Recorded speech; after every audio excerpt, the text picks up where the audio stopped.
Okay, well, hello everyone. I'll give a few more minutes before we start today's session. But thank you all for coming. This is the RIOT Science Club through the live MS Teams events. We'll probably start at about 5 past so that we can give people the opportunity to find the link and get themselves settled in. Pop the kettle on.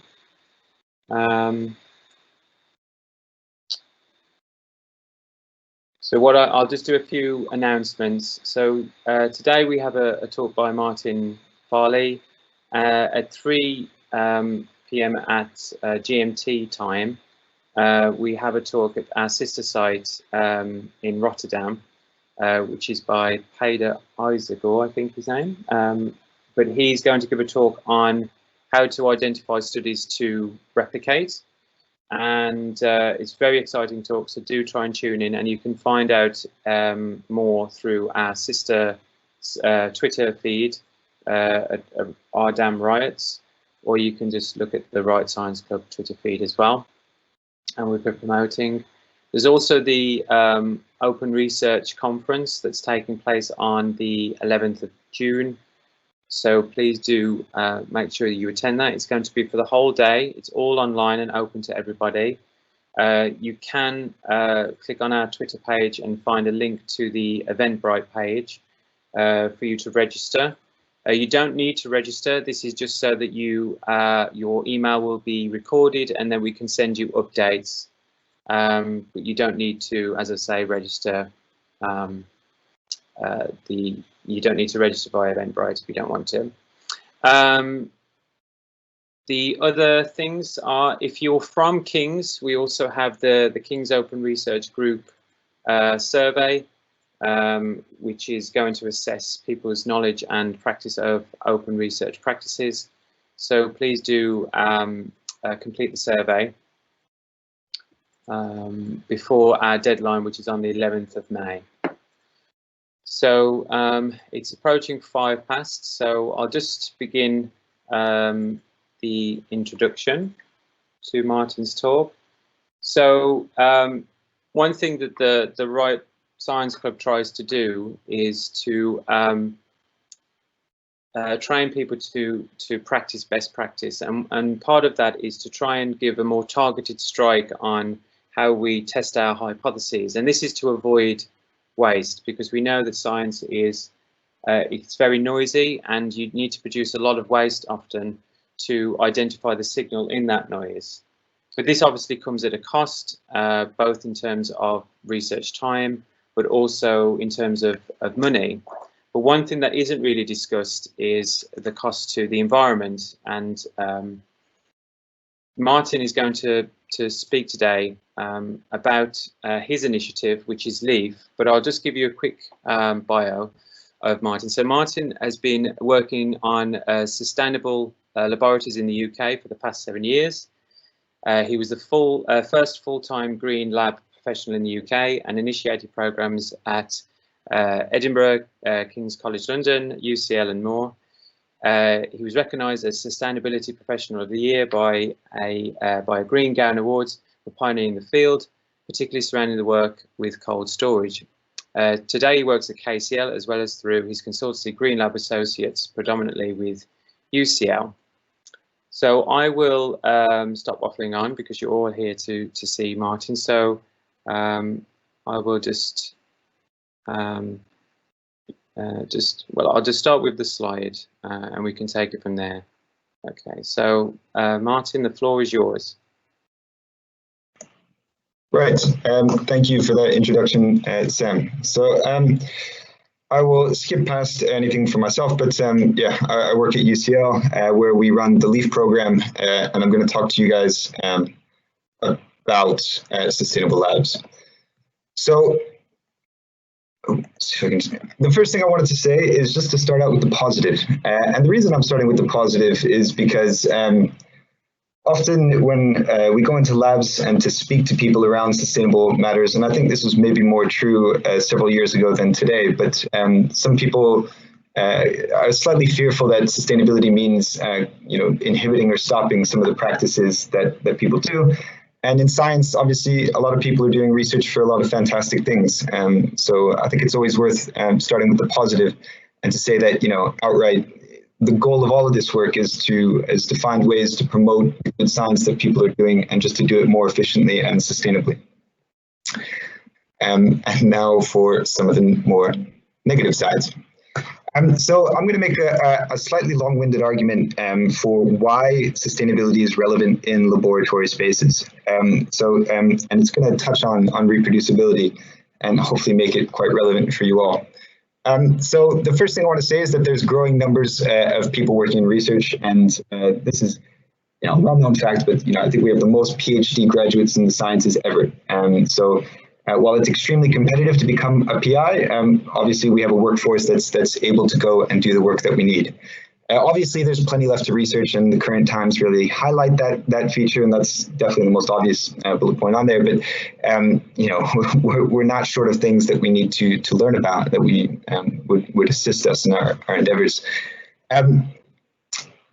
In terms of financial competition, it is the most competitive it's ever been for winning a grant. And so while investment is overall increasing in research, the chances of winning a grant are incredibly competitive. And I do think that that's worth highlighting despite the increase of investment. On the right there, you will see a graph, and if you're not familiar with it, that is from NASA, and on the x-axis is hundreds of thousands of years. And really, that's just to highlight that we are in the midst of a climate crisis. And it's about the friendliest way that I could think of saying that. This is going to affect every facet of society, and science is no different. Of course, we have to be aware of that.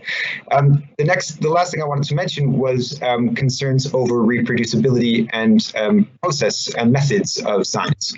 And this is something that you guys are all probably more familiar with than myself. But I like these. This is you might have seen this. This was from a survey from Nature around where they surveyed 1,500 researchers, and it was fun to put these graphs side by side because you can see that 90% of researchers agreed that there was a reproducibility crisis of some sort that was ongoing, but around 2/3 thought that they had established procedures in place in their labs for this, which sort of suggested that people knew that there was an issue going on, but people are pretty sure it's not in their house. Which is a fun comparison. You might ask why I'm bringing up reproducibility and reproducibility now and this crisis. And just to take a step back, I've made the assumption, for those who are unfamiliar with the reproducibility crisis, this is around the reproducibility of a lot of the science that's published. So if somebody were to go and take a paper and they were to try to copy and do exactly what that paper said, would they get comparable results, which is a tenet of science and etc. The reason we're raising this is because the argument that we want to make is that in some ways irreproducible science is the most unsustainable of all, and that's something I really want to emphasize, is that repeats of experiments obviously is a good thing if it's valued data, but doing experiments, as we're going to see in a sec, science is very resource intensive. And so, getting the most out of the data that we produce, I think, is sort of a responsibility we have as researchers, largely in part because of this environmental aspect that's associated.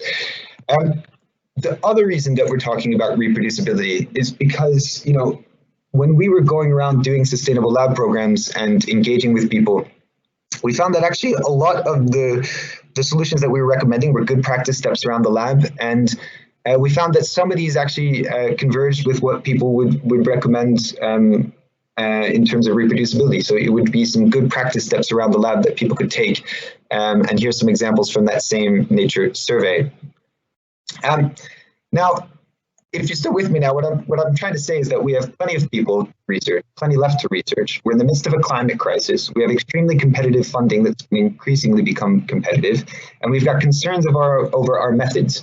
And how we share our science and communicate it sometimes. The traditional model has been that a lab keeps growing, and if science has grown at an incredible rate. I think between 2007 and it was 11 or 13, it's from UNESCO figures, the world economy grew by around 21 or 22%, but scientific research grew by 33%. You know, it's a very fast-moving area, and it's, as we'll see, carbon intensive. Science has to be considerate of sustainability. It has to consider efficiency moving forward. It's just too carbon intensive to ignore this topic. And I think, you know, it's particularly pertinent when we look at the politics of today, and we see that, you know, you know, I'm not from the UK, but I've been around here for a few years and seen that, you know, as part of the Brexit pledge, there was going to be a huge investment in research, because I think it's, you know, it helps the economy, and etc. And equally, there's a pledge to become a carbon neutral nation by 2050. And you know, until we look at how we do our science and the sustainability of it, the efficiency of it, I don't know if we're going to be able to meet those two ends together. Okay, so talking about politics, I just wanted to say a little comic relief is, if you haven't seen this, this is the sentiment of people working in sustainability. This is a statue from Berlin. I think it's called Politicians Debating Climate Change. That's how we feel about it sometimes. So normally when I give this talk, I would do this in front of an audience, but obviously, you know, a live audience, obviously, we can't do that. But I'm going to just share with you now a few quiz questions. And I would usually poll the class and sort of, but I think I'm just going to ask you guys to think about these questions for a second and to yourselves. And if you want, you can type the answers in the chat bar there.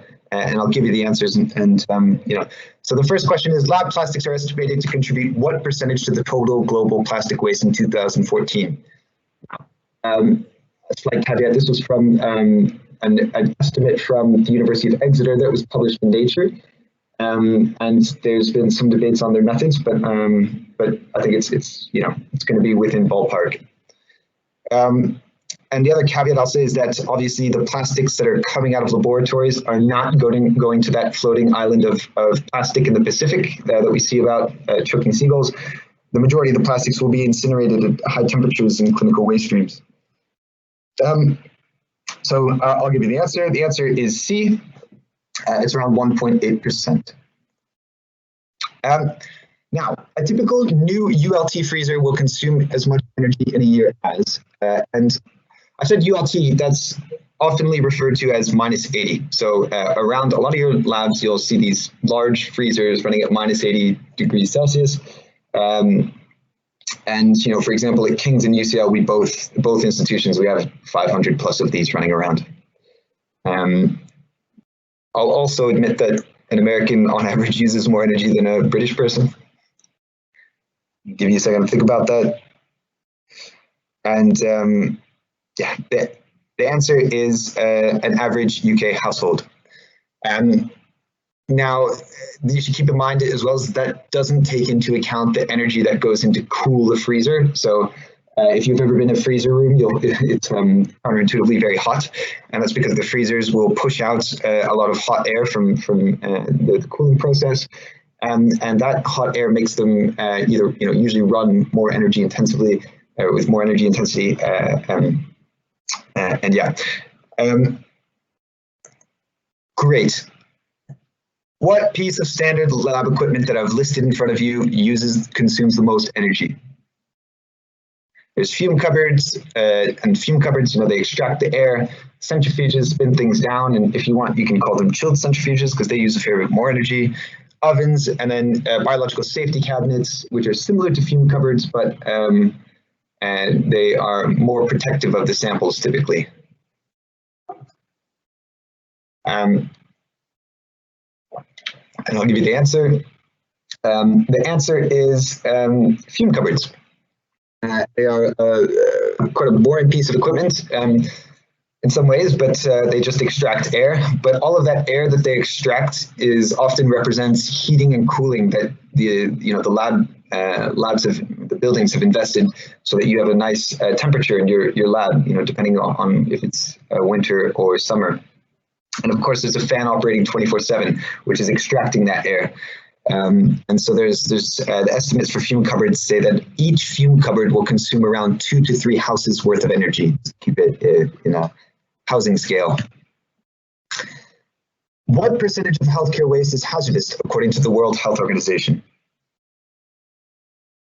Now, I've asked this question just to say a typical lab will probably throw out around, this is variable very much on what people are doing in the labs, but if you're working in a life science lab, maybe it's 100%, maybe it's 50%, maybe they're good at taking the packaging out of the clinical waste. The figure for the answer for this is around 15% was what was estimated from the World Health Organization. Now, only 2 more questions. I want to just ask this question so people understood sort of the scale of spend that our research institutions are actually spending on energy every year. So just a bit of context for how much money goes into this. And I'll let you think about it for a second. I'll say King's and UCL actually spare a comparable amount. This isn't the exact sum I'm going to give, but they are comparable. If you had a chance to think about it, I'll give you the answer. It is £15 million per annum. And actually, typically they're paying less for energy than us at home. The last one, I'd just like to ask this question, particularly for you guys. I think it's a fun thought experiment, and I don't know the answer. I don't know if anybody knows the answer. But it relates back to what I was talking about before around sustainable research is reproducible research. And the question is, what % of research conducted is published? And it's not to say that all research that isn't published is useless. That's definitely not what I'm trying to say, but it's just to, it's to get people to be conscious about the resource investment that goes into research.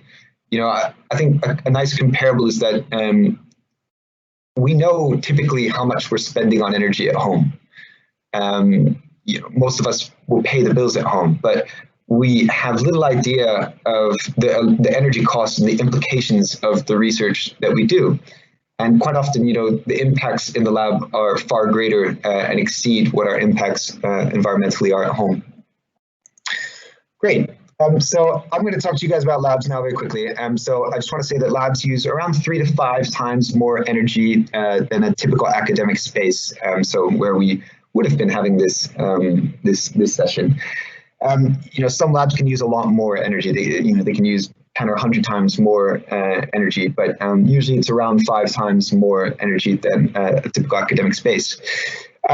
Research institutions like King's and UCL and Edinburgh, you'll find that around 50% to 2/3 of the energy at those institutions is going to service laboratory buildings. I think UCL, the figure is around 55 or 52 or 3%, and King's it might be a little bit higher. So it just goes to show that, if we're talking about the sustainability of large institutions, it's, especially research institutions like King's and UCL, we have to be talking about the laboratories. They're really a big part of the equation. And that's not to speak of the impacts of all the stuff we procure for the science that we're doing. Yeah, and that's the last part at the end. We often don't do anything about sciences. We haven't done as much because maybe the solutions are a little bit more complicated. This is a visual representation. I think I need to give credit. I think it was Cambridge who came up with this visual representation about what we were talking about. I think the point that I just want to make here is that we can make the biggest gains in terms of sustainability with that mid-level set of equipment. So the freezers and the fume cupboards. Analytical equipment like NMRs or anything of that sort, it becomes a lot harder.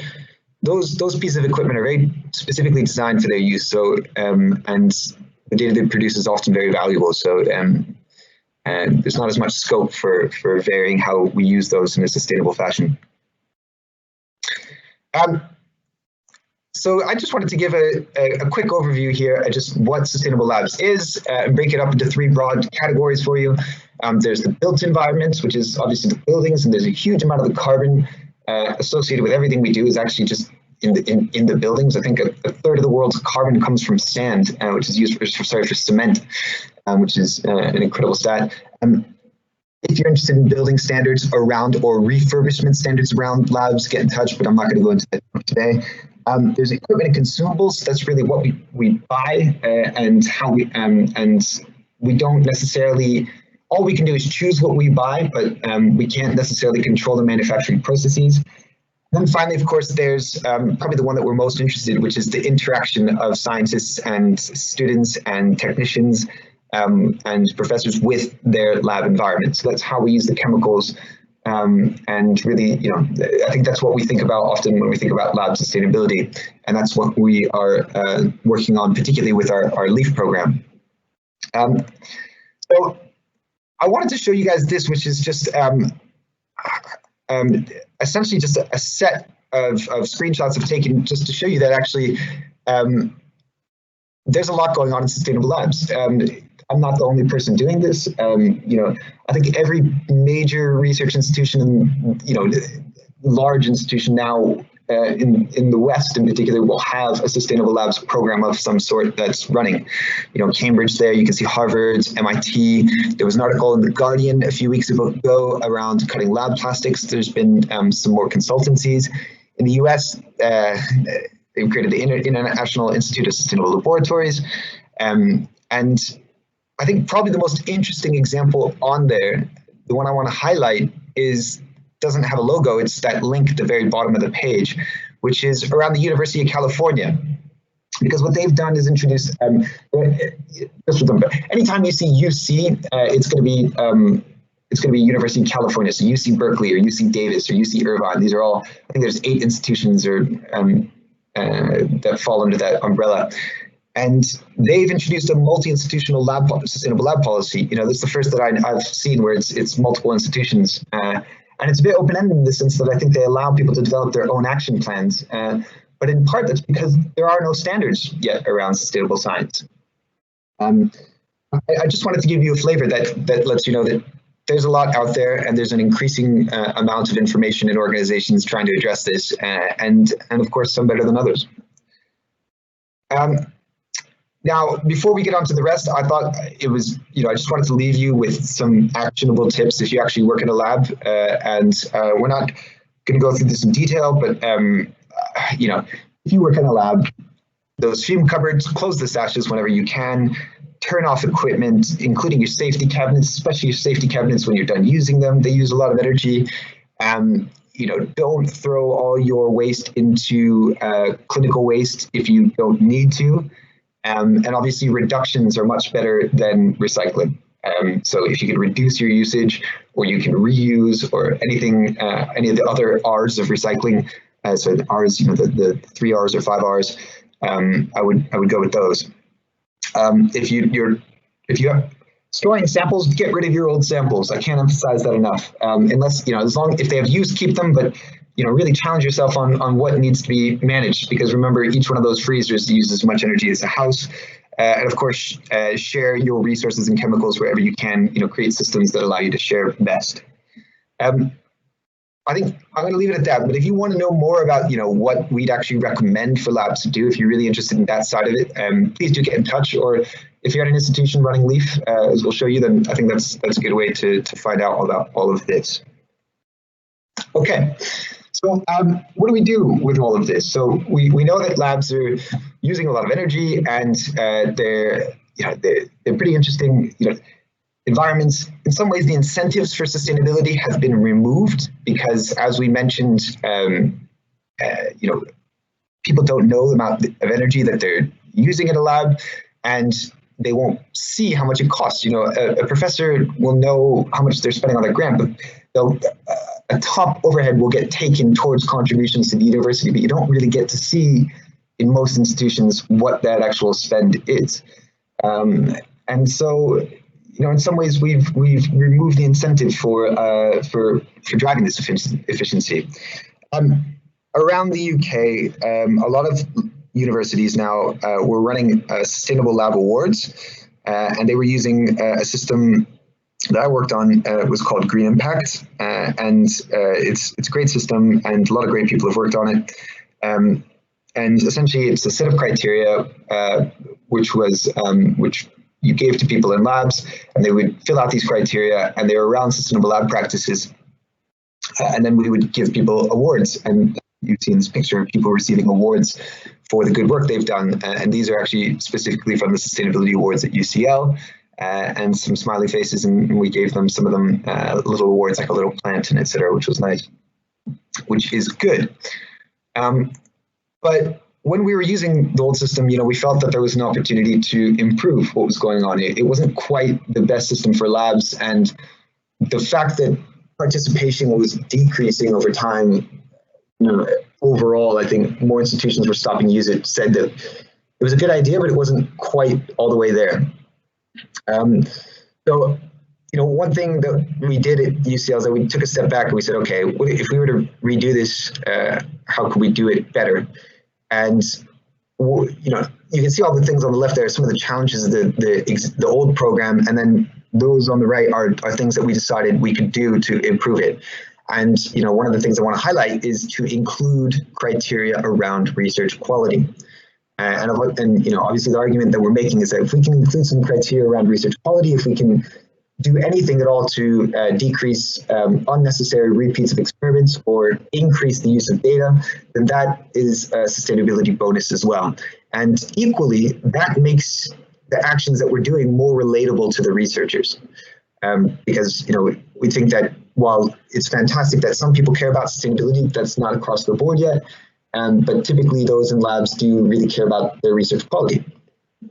The other thing that we were thinking is that, when we were going around to these labs and running these award programs, is that, they were saying it's all well and good that you're running this voluntary program, but there's a reason that we all do health and safety, and we don't all do sustainability. And that's because one of them is legally required and one of them is an optional thing that you can do on the side.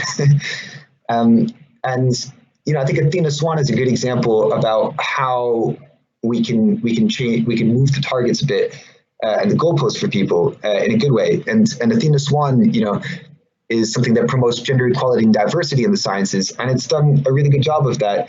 And in part, one of the ways that its profile was raised was that it was associated with research funding. And now gender equality matters are associated with research funding. And we'd like to think that that has had a positive impact overall on the research environment. And that is where we are trying to get to with sustainable science. We're trying to get to a place where this is a common practice, and that's what we did with LEAF. So we started fresh. We created the LEAF framework, which has these criteria around those areas around ventilation, research quality, procurement, waste, sample management, etc. The criteria are broken up into bronze, silver, and gold, and they are intentionally limited number of criteria, but we think are quite impactful. Some of the feedback we had is don't make this administratively too burdensome. One of the things we did with LEAF, which was unique, was that we added calculators, so people could start to estimate how much they were saving. We said before that one of the issues, people had no idea how much energy was going into their lab. Now with this, they could start to get an idea of the impacts they were having, and start to see the, how much carbon and money that they were saving from their actions. In the first year, we piloted it. And we had a target of becoming, it was a lofty target, I have to admit, of becoming a standard in sustainable science. And I should mention that one of the organizations that we partnered with early on was UKRN, the UK Reproducibility Network. I'm not going to read through these all, but I just want to say these are some of the outcomes from the first year. And now we have around 37 institutions which have signed up for our second year's free pilot of LEAF. Equally, obviously, I haven't mentioned COVID. That was pretty good. Gotten to 25 minutes or so without saying COVID. But obviously, a lot of our lab work this year is on pause, and we have developed a way. We're trying to engage labs so that they actually can do a lot of the sustainability stuff remotely. A lot of it is process related actions. I should highlight that people saved money. I really need to emphasize this. This is a winner financially. Labs that do this stuff typically will save, and I think that's the argument that we want to make to funding bodies as well. Is that this isn't just a good thing for the environment, although we do think it is. But if you want to save more resources for other roles, jobs, and etc., then this is a good way to potentially do it. This is some of the other feedback. We did some qualitative surveys on LEAF, and it was just, I think people gave us really good feedback. I think overall, you said it didn't take too much time, and yeah, we were quite content with that. These are just some examples of folks that were using Leaf, and we ran peer audits at the end of it, and when we used to be able to visit the labs. I think what I wanted to say with this, I'll go through some of these examples, but I thought it was when people managed to get silver and gold, it was great because once they'd reached those levels, they started to come up with really unique ways of furthering the sustainability of their labs that only they could have come up with in their environments. At the bottom there, you can see there's an herb garden that they set up out of tip boxes. Tip box recycling schemes exist, albeit they typically aren't reusing their tip boxes. And when they learned that in the Institute of Ophthalmology at UCL, they set up a nice little herb garden. The woman on the left introduced tissue culture recycling for plastics, because actually a lot of the plastics in tissue culture recycling are the cleanest we have. And on the behavioral psychology part, because I know we have some psychologists in the audience, I will say, the bottom right one is a great example of influencing change. This is from an institute where at UCL, where they were trying to get people to reuse mugs. It was actually the same woman on the left there who did the tissue recycling. Christina, she's fantastic, and she they couldn't get all the professors to start reusing the mugs. It got to maybe 2/3 or 3/4, but there was a group of people that just didn't want to. They were just saying, we don't have the time, and etc., and just using these disposable cups. So what they did there is they took those people and they printed their work onto mugs and gave that work to the people. And people were so proud of their work on the side of the mugs, but they never lost the mugs, and most people were using reusable cups, which was a great way to influence change. I'll leave this out. This is, just to mention that, with LEAF, these are some of the ways that we look to support institutions that are setting up sustainable lab programs. And some of the resources that we provide, and that we're trying to recognize that the criteria is one thing that says go do this, but then people need assistance on how to actually go and implement these criteria, and what is a sustainable or efficient freezer compared to an inefficient one. What's next? Well, right now we're using this working from home time to develop LEAF Online. It'll be ready in probably a month or two, and we're pretty excited about that. And I need to give kudos to institutions like Bristol, which, to my knowledge, has become the first institution in the world to make a commitment that 100% of their labs will be using a sustainable lab program. And we're pretty excited that they are using LEAF. We've been engaging funding bodies about this to try to highlight to them that we're doing this work, and hope that they find it of use, and that they can see some value of it for how they potentially promote sustainability in the research that they fund in the future. And you can see some of the new participants on the right there. Obviously, Public Health England are they had to pause everything they were doing with the COVID response, but we look forward to them joining again in the future. On that last point, everyone is welcome, and the input for in terms of your input. This is very quickly. I'll just say, running these type of things like LEAF, we think it's beneficial for a lot of different folks. Technical staff. I had a technician come up to me and say, finally we can show the good work with these calculators. We can evidence it and estimate how much we've been saving all these years from the good work that we did that nobody noticed. And I thought that was a nice outcome of doing this work, is that some people really enjoyed being able to quantify things, good stuff that they were doing that nobody noticed otherwise. And obviously, if this can help the conditions for reproducibility and research integrity, that's a good thing too. All right, I've got two last slides for you guys, and then I'll open it up to questions. If you guys have any. The last thing I wanted to, second last thing is just to say is to question standards wherever possible. ULT freezers, I called them ultra low temperature freezers in the quiz at the beginning of this talk, and I did that because I didn't necessarily want to call them -80s, because they didn't used to be -80s. -80s used to operate at -70, and while that's only a 10-degree difference, that actually is a 25 to 30% energy consumption difference. And if you keep in mind, remember, each one of those freezers uses as much energy as a house. The old inefficient ones used to use as much energy as 2 houses. So if you can get a 25 or 30% energy saving on, several hundred units using as much energy as a house, that becomes quite significant. Minus 80, from what we can see, was primarily promoted by freezer manufacturers. It wasn't necessarily out of a paper or study that said we all need to move to this because minus 70 is an issue to our samples, and obviously research continued. So, you know, this is a study I set up at the University of Edinburgh, and I think it's ongoing. I'm no longer involved in the study, but this was to look at sample integrity over a 5 to 10 year period to see if these were being affected by the temperatures. So challenge standards.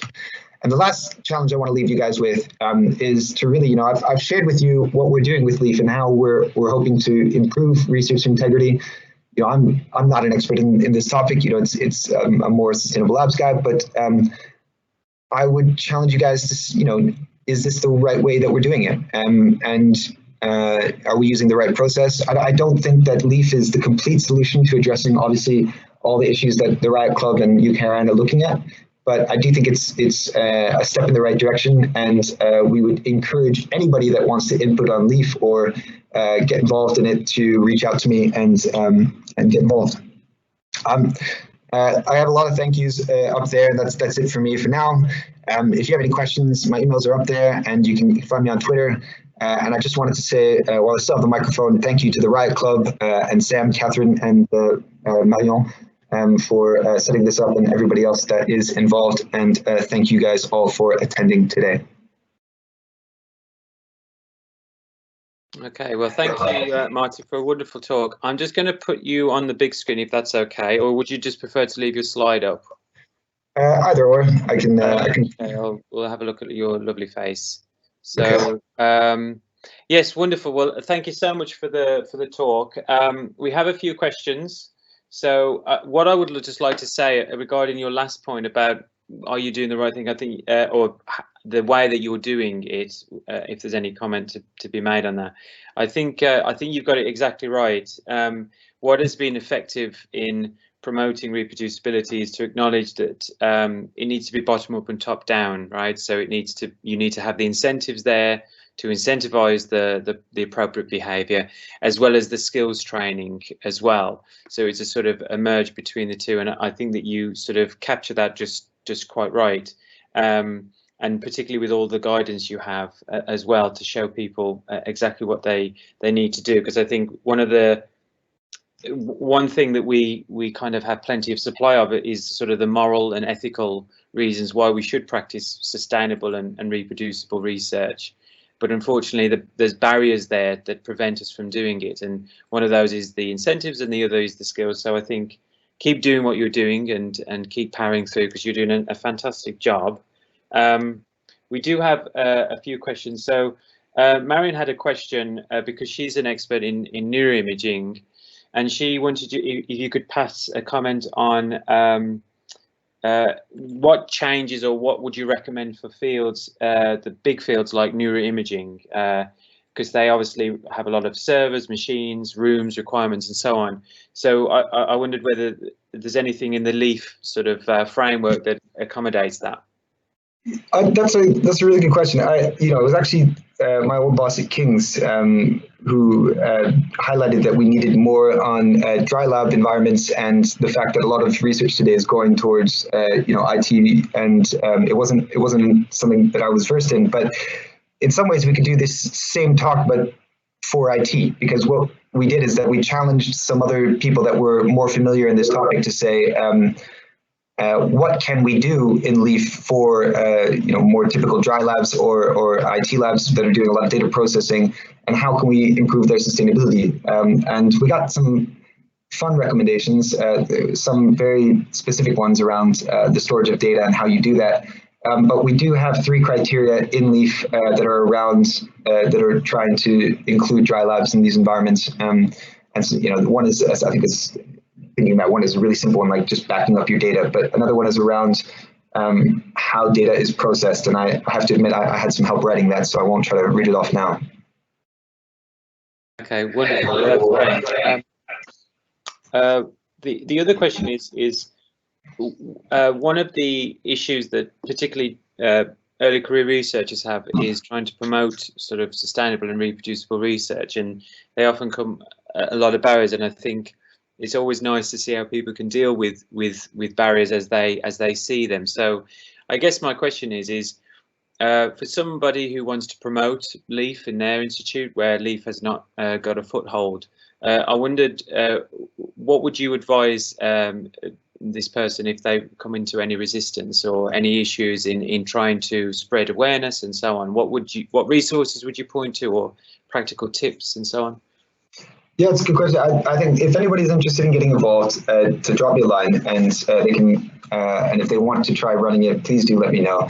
I think in terms of getting it going, for most institutions, we usually have a quick conversation about how it works, and then usually what works well is to get together a webinar or a quick talk where we can get get the folks that are most against this around together in a room. And I think it's good to be challenged and to listen to people's concerns about why they're worried about this. And then once you've run a session like that, give them a copy of LEAF and see if there's anything that they can't do. And just on something else you said about the training side, you make a good point. I think a lot of people want to do this stuff now. We just need to make it easy for them. We have a very receptive audience, increasingly. I did notice after David Attenborough's Blue Planet, I got asked about plastics for the first time, and I hadn't, not the first time, but I had never been asked about these things at that degree. And I realized that, and people were just saying, I don't know what to do. And I don't think we've quite gotten there. We've made it all simple enough. But what we're trying to do with LEAF is to say, okay, you want to make it sustainable in an easy fashion, do these things, and then you can focus on your research and get back to it. Yeah, that would be. I know that one of the platforms for that people go to learn about open science is obviously the Open Science MOOC, and a lot of people go there, and there's a sort of whole family of training courses, online training courses that are free. So it could be that you just put together a short course, obviously introducing what LEAF is and sort of tips, advice, ways to obviate any issues that come along. So I would highly recommend that, and in a way it could be nice to sort of have a consultation with people that have practiced LEAF and gone through the process from start to finish, as well as those that conceived the idea and so on. So as to stress test. I know Daniel Larkins, when he did his second statistics course, which is highly subscribed, he invited just reviewers off Twitter, so it would be quite nice to be a kind of a community driven effort as well. The other thing that I was going to mention, which I've sort of it's slipped, but I'm sorry if you've gone over this, but one of the could you just comment on well, let me take it back a step. So a lot of initiatives are quite laudable but they're difficult to enforce. Oh, sorry, that's my email. They're quite difficult to enforce. And I'm mindful of, say, DORA, which is, the different way to assess research quality, which a lot of universities signed up to, but they didn't necessarily implement them in a way that you would think or at all. And I wonder, and one way to deal with that would be some sort of audit and some way to make the institutions accountable. So I don't know whether you could just expand on that point and how you do that, and to make it almost like a social awkwardness so that universities fall in line. Man, you're asking tough questions. It's a really good point. So I think what we're trying to do with LEAF is to not take a side in terms of trying to do things top down or bottom up, and we were trying to meet them in the middle ground in some ways. We wanted to get a system that we showed it was functional and did save energy and was effective for labs. But equally, we recognize that as long as it's voluntary, we are not going to get all the way across that threshold. And so what we did instead was, well, not instead, we're still doing this. We engaged with all these labs and we want to show that it's effective, but equally, that's why we're trying to show this now to funding bodies and then we're trying to go to, senior management at universities to say, look, you guys should implement this 100% across the board because this is good for you. Yeah, that's been sort of our approach, is to think that is that we recognize that there's always going to be some motivated folks that will pioneer these things and try to do them initially. Voluntarily, I don't know if we'll get the full threshold that we want for these things, and so eventually we need a standard. And the frustrating thing about standards is it takes away some of the fun of these things. You know, once it becomes a system, and that's some of the feedback we had is that, you know, sustainability was fun until it became formal. But equally, I think you know, after having run this a few years and seeing the turnover in science and the fact that you'll have a really good lab and then somebody leaves and then you lose that momentum, I'm of the mind now that, you know, a little loss in fun might be worth it, because it still is fun, and it's worth, it's still worth doing. And yeah, that's been our approach, try to meet them in the middle. Yeah, it's a good approach. I think you can retain that dynamism and to make it so it's not sort of an onerous, another kind of pen pushing exercise that turns a lot of people off. A lot of the initiatives that are there for a good reason, and they need to be there, but I think the way that they are administered and conducted can put a lot of people off, which is a shame. Particularly with, I mean, I can speak KCL is, you know, you usually get sort of a polite email to do some online questions or something like that asks you whether your office is fireproof or your chair's right, and then you might get something about sustainability in there. Obviously that in a way trivializes it, but it also makes it onerous in some way. But I have found, speaking to people doing the LEAF paperwork, is that they do enjoy it, and they do feel as though this is an area that that there was a demand for some sort of framework in order to identify how to make efficiency savings as well as make the research sustainable. Yeah, I mean, I think I've exhausted all of the questions from the Q&A, but I usually give the opportunity for the speaker to